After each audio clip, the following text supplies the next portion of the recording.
Congressman Lee Zeldin joins us now. He, of course, serves on the Foreign Affairs and Financial Services Committee. Congressman, good morning. Good morning. Your thoughts on what, if anything, you can do to hold Adam Schiff accountable?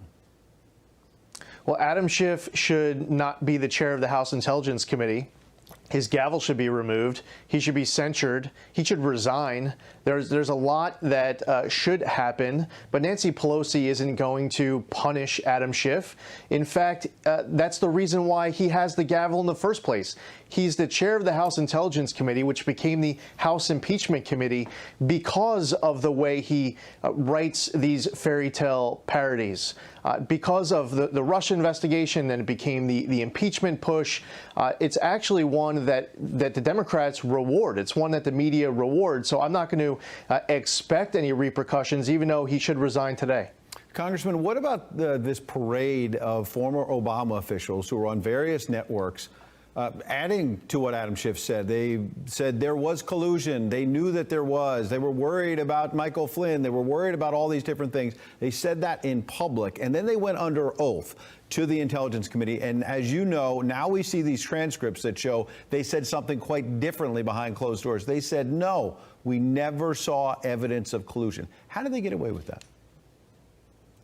They shouldn't get away with it. And the fact is, right now, as all these transcripts get released, you have other networks that aren't giving this the attention that they should, after spending years dumbing down their audience with what was a total fraud.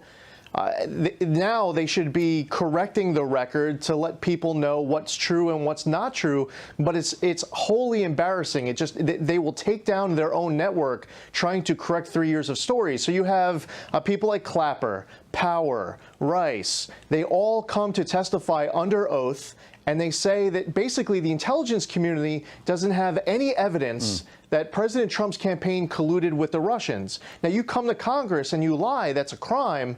But in the case of Adam Schiff, if you are a member of Congress, you get away with it. And in the case of these three names that I mentioned, they get away with saying on networks what they might be saying, and then under oath in a closed-door skiff, they end up contradicting themselves in the entire narrative. A lot of people watch it and think folks in the media who got it wrong, there's no accountability. They watch and they see some folks like Adam Schiff, maybe, as you noted a moment ago, there's not much you can really do about what he was saying in public. But in terms of the former Obama officials, there is John Durham out there, this independent prosecutor who's looking at all of this and the FISA warrants and all of that. Here's your colleague, Devin Nunes. We played him a moment ago. Here he is on what John Durham might be looking at. Watch. I think the bigger issue is the conspiracy. Who was doing the spying? Okay, let's just call that spying. Who orchestrated all of this well before July 30th of 2016? That's a key date to remember. Who continued the spying? Right. Who decided it was okay to run all these people into George Papadopoulos and others? These are all questions that we have outstanding for John Durham. Of that, you now have former President Barack Obama weighing in, as you heard Sandra mention a moment ago. Is it going to lead to the question about what Joe Biden knew as well? He was the vice president. It should. And now Joe Biden wants to become president of the United States. Absolutely. These are relevant questions regardless of Joe Biden running for president of the United States. Listen, Devin Nunes has been a warrior through this. He has been roasted for years. He had to recuse himself from this investigation, even though he had more facts and he was ready to tell the American public the truth. He was getting run out of town primarily because of that. The Houston Astros they've been roasted for that whole sign stealing scandal.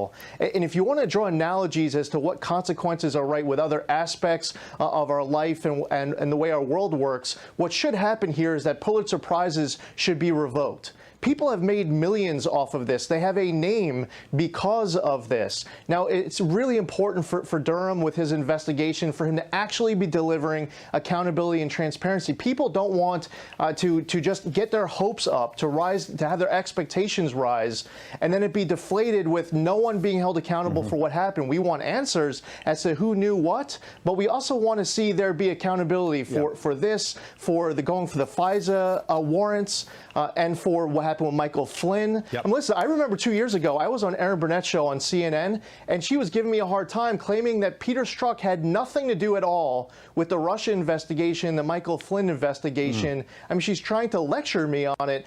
This is a time for us to be correcting the record, not just with Fox doing your job as you do, and you have done this entire time, but especially these other networks that made money off of this, dumbing down their audience. Well, and the Flynn documents now show Peter Strzok, as you know, which was your point, obviously, was right in the middle of the Flynn case. Bottom line, we've got less than 30 seconds. We're waiting on whether this federal judge is going to agree with the Justice Department and essentially drop the case against Flynn. What's your gut? Is there a chance here the federal judge puts a pause on it and says, hang on, because of the comments from Barack Obama and others?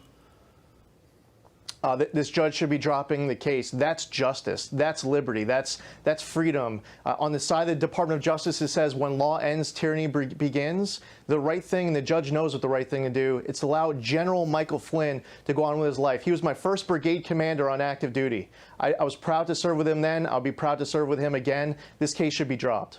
Congressman, we certainly thank you for your service to this country. We appreciate you coming on.